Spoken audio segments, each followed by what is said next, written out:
Hi, everybody. Welcome back to Ox Talks. Thanks for watching the show today. Please like and share the videos.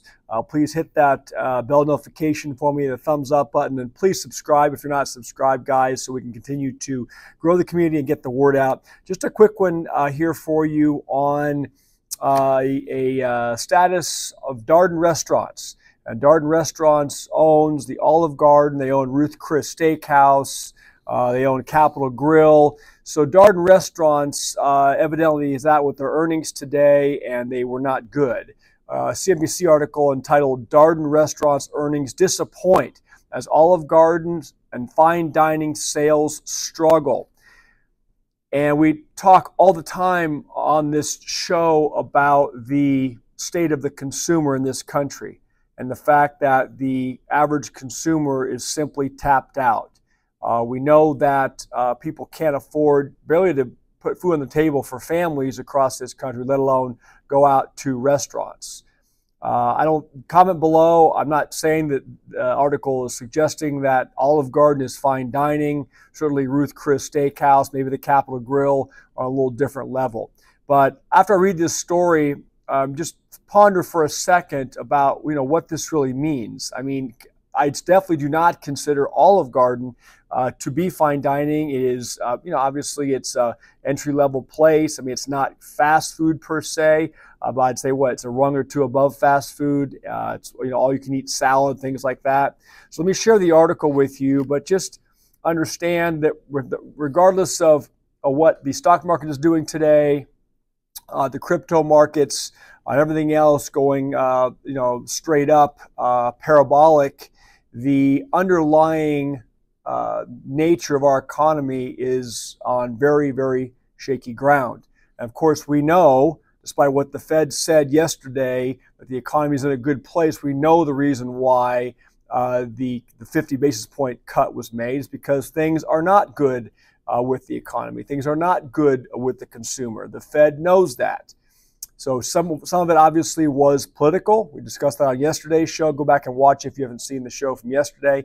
But let me jump into this article. Darden Restaurants' earnings and revenue missed Wall Street's estimates in its fiscal first quarter. CEO Rick Cardenas said the company fell short of its own expectations for the quarter. The Olive Garden parent bought Tex-Mex chain Chuy's, it says, in July. The article says, Darden Restaurants on Thursday reported weaker than expected quarterly earnings and revenue as sales weakened at Olive Garden and its fine dining restaurants. While we fell short of our expectations for the first quarter, I firmly believe in the strength of our business, CEO Rick Cardenas said in a statement. I'm confident in the actions all our brand teams are taking to address their guests' needs, which do not compromise the long-term health of our business for short-term benefits. I mean, that's fine and dandy, Rick, but it's I don't know how you address your customers' needs unless you're going to, basically pay for your customers' meals or provide free meals, because the reason why your sales fell short is the customers cannot afford to go out to eat anymore. The customers are busy just trying to keep food on the table, keep their car payments made, keep their insurance payments made, their rent payments, their mortgage payments. So it seems to me, as a lay person looking from the outside in, that is the problem with the customer. Shares of the company, it says, rose 10% in pre-market trading despite the results. Again, it shows you how out of touch a lot of these valuations are with reality. I mean, their revenues miss if their stock goes up 10%. Look at the stock market today. Everything went up in multiples, all right? Here's what the company reported for the quarter ending August 25th, compared with what Wall Street was expecting based on a survey of analysts by LSEG. Earnings per share came in at $1.75 adjusted versus $1.83 expected. Revenue was $2.76 billion versus $2.8 billion expected. Those are pretty substantial misses.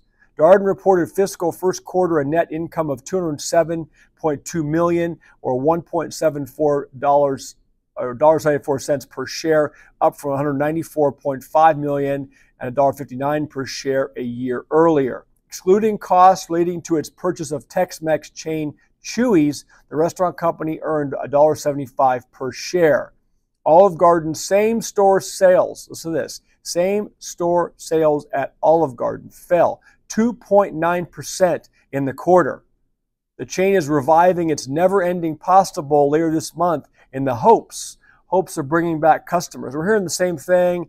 McDonald's having, keeping their value meals on the menu.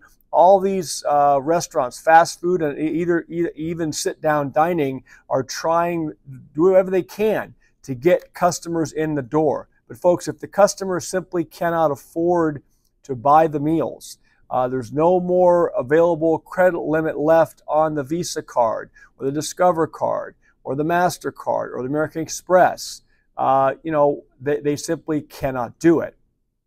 It says Darden's fine dining segment, which includes Eddie V's and the Capitol Grill, reported same-store sales declines of, listen to this, 6%. So that's interesting because, Eddie V Steakhouse, pretty good steakhouse. I thought I saw Ruth Chris in here as well. Capitol Grill. Those are not inexpensive places to eat. I mean, you go there with 4 people, family of 4. Eddie V's is going to run you $300 probably.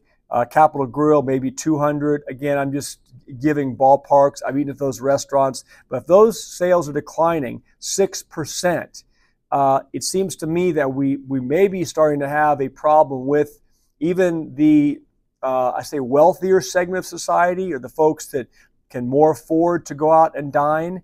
Leave your comment below. Are these people starting to cut back? Are you able to afford to go out to meals at Eddie V Steakhouse and the Capitol Grill? Financially, no problem, but are you cutting back nonetheless? Are you tightening your belt if you're in that segment of the eating out crowd? Obviously, a little different than the Olive Garden crowd. Okay, not passing any judgment. I'm just saying there are definitely different price points at those restaurants. So leave your comments below. Let me know what you guys are doing. Longhorn Steakhouse, it says, was the company's only division to report same-store sales growth, and it says. The chain, a top performer in Darden's portfolio since the pandemic, saw same-store sales growth of 3.7%. Have you guys dined at Longhorn Steakhouse?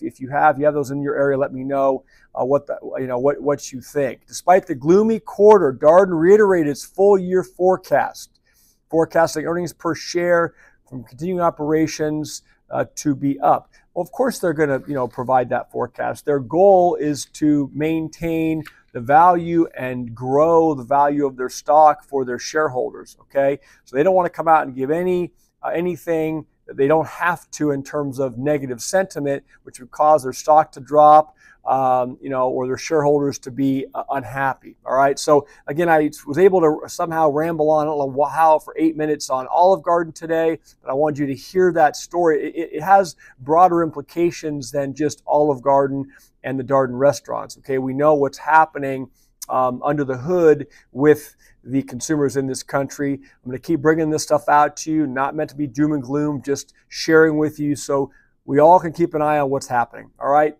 Have a great afternoon. Talk to you soon. Bye.